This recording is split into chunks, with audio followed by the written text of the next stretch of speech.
Every spring, American gardeners spend millions of dollars on fertilizer bags, slow-release granules, liquid feeds, specialty perennial formulas, and premium soil amendments. They follow the directions. They apply on schedule. And a significant portion of those gardens still produce yellow leaves, weak stems, poor bloom, and slow decline that no amount of additional fertilizer ever fixes. Because the problem was never nutrition, Michigan State University Extension states directly that many perennial flowers, ground covers, and ornamental grasses do not need much fertilizer at all. Over-fertilizing, they document, creates weak, leggy growth and actively reduces blooming. The plant you have been feeding all season may be struggling because of what you fed it, not despite it. Today I am going to show you what your perennial garden actually needs. Why a $2 bottle from any drugstore or pharmacy in America addresses problems that expensive fertilizer cannot touch, and exactly how to use it correctly without doing more harm than good. Because used wrong, this bottle causes damage. Used right, it is one of the most useful rescue tools in the garden. Drop your state in the comments right now. I will be giving zone and region-specific guidance throughout. Drop it below. What the $2 bottle actually is. 3% hydrogen peroxide. The same brown bottle sitting on the shelf of every pharmacy, grocery store, and big box retailer in America. Under $2 in most places. You have probably had one in your medicine cabinet for years without considering what it does in a garden. And before I tell you what it does, I need to be completely direct about what it does not do, because there is a significant amount of misleading information on this topic online, and I want this video to be the accurate version. Hydrogen peroxide is not a fertilizer. It does not supply nitrogen, phosphorus, or potassium. It does not feed your plants in the way a balanced fertilizer does. A USDA Agricultural Research Service study on soil-applied hydrogen peroxide found it did not provide a significant growth or flowering benefit to healthy plants. Higher concentrations in that same study actually reduced foliage dry weight and flower numbers. The dramatic growth claims circulating online appear to come from peroxide reducing disease pressure in containers, not from it acting as a direct plant stimulant. That is the scientific reality, and it matters because it changes how you use this tool correctly. What hydrogen peroxide actually does is break down into two things: water and oxygen. That single reaction is where its genuine garden value lives, and that value is real, specific, and backed by solid extension research when it is applied to the right problem. The real problem in most perennial gardens. University of Maryland Extension makes a point that most gardening content never addresses directly. Fertilizer will not fix plant problems caused by pests, disease, weather, or poor site conditions unless a genuine nutrient deficiency actually exists. Yellow leaves, weak stems, poor flowering, and sudden decline in perennial beds. The symptoms most gardeners respond to by adding more fertilizer. Most commonly come from wet roots, compacted soil, poor drainage, fungal disease pressure, or over-fertilization itself. The plant does not need more food. It needs a different kind of intervention entirely. University of Florida. IFAS describes hydrogen peroxide specifically as an oxygen fertilizer for salinity-stressed and flooding-stressed plants. That framing is precise and important. It is not feeding the plant. It is restoring the oxygen availability in the root zone that waterlogged or compacted soil has depleted. And that distinction changes every decision about when and how to use it. Use 1. Root stress after overwatering or heavy rain. This is the most defensible, most research-supported use of hydrogen peroxide in a perennial garden. And it addresses one of the most common and most misdiagnosed problems American home gardeners face. When a perennial bed has been sitting in waterlogged conditions after heavy rain, extended wet weather, or chronic overwatering, the air spaces in the soil fill with water.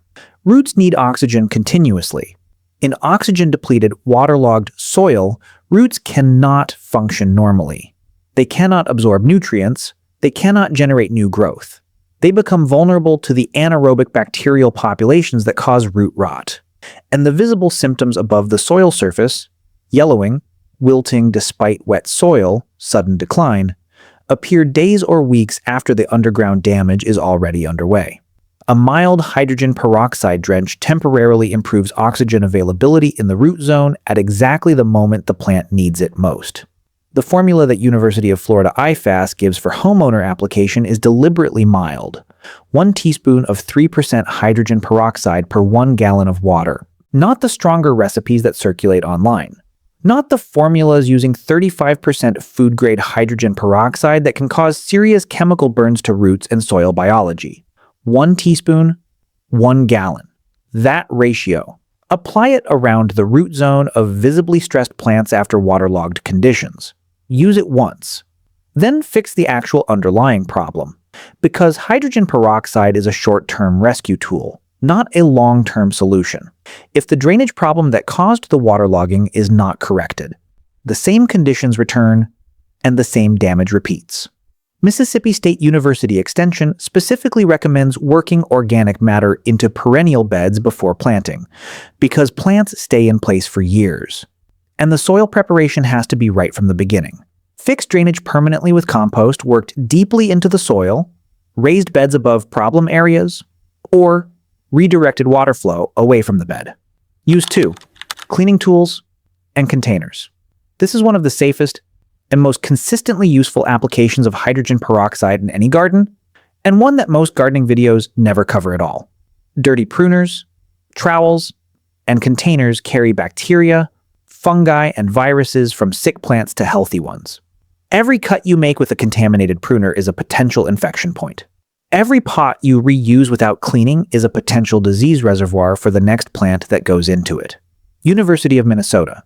Extension recommends cleaning off all soil and plant debris before applying any disinfectant, because organic matter reduces effectiveness significantly. Remove visible debris first, then wipe or spray with 3% hydrogen peroxide directly from the bottle. Let it sit for several minutes before rinsing. Use it on pruners after cutting diseased stems. Use it on pots before replanting divisions. Use it on seed starting trays between uses. Use it on hand tools after working in diseased soil.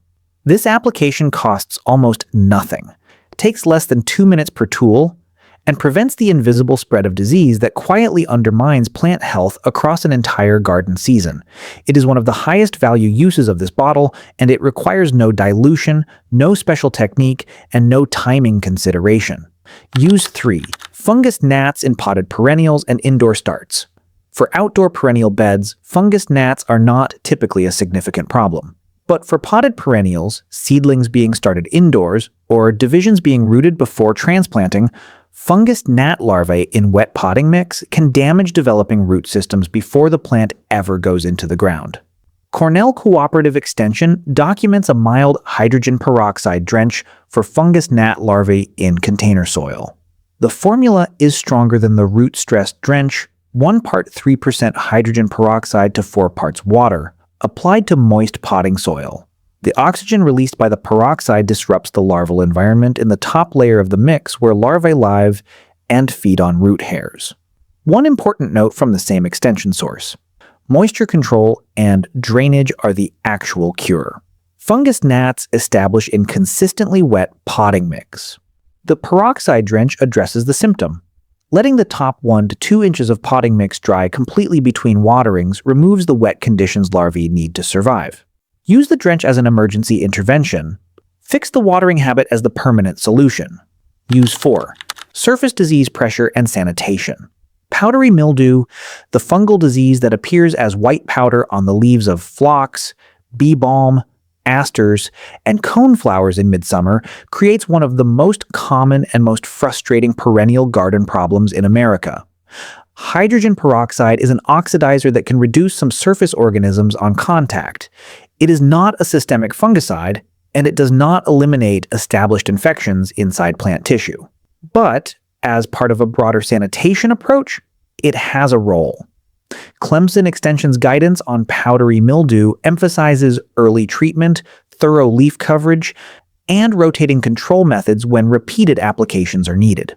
For perennials specifically, the more durable, long-term prevention strategies are better air circulation through correct plant spacing, morning waterings so foliage dries during the day, removing infected plant debris from the bed at the end of the season, choosing mildew-resistant cultivars when available, and avoiding excess nitrogen fertilizer, which produces the soft, lush growth that is most susceptible to fungal infection.